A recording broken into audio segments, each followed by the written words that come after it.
السلام علیکم ورحمۃ اللہ وبرکاتہ۔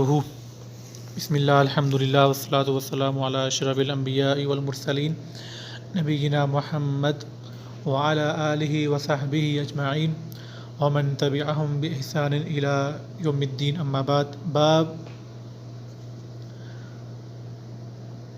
قول اللہ تعالی انما ذالکم الشیطان یخوف اولیاءہ فلا تخافوهم وخافون ان کنتم مؤمنین۔ آج کا ہمارا عنوان یہ آیت ہے۔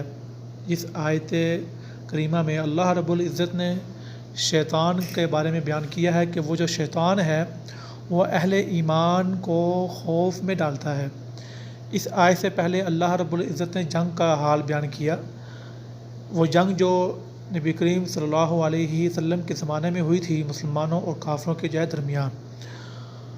تو اللہ رب العزت نے بیان کیا کہ شیطان ہے جو کافروں کے ذریعے مسلمانوں پہ رعب ڈالتا ہے، خوف ڈالتا ہے۔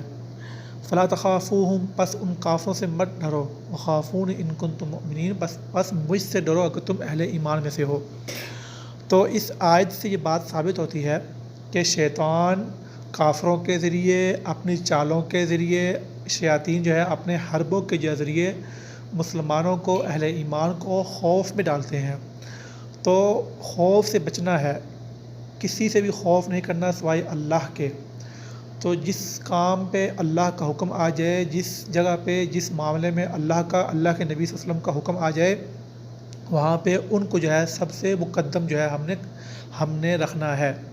اگر ہم اللہ کے سوا کسی اور کا خوف، حق بات پہ آپ نے اپنے دل میں ڈال لیں گے خوف، کسی کا ڈر، تو یہ اللہ کے ساتھ شرک ہے، کیونکہ خوف اور محبت یہ دل کی عبادت ہے۔ تو اس میں بھی اللہ کے ساتھ کسی کو ہم نے شریک نہیں کرنا۔ وآخر دعوانا ان الحمد للہ رب العالمین۔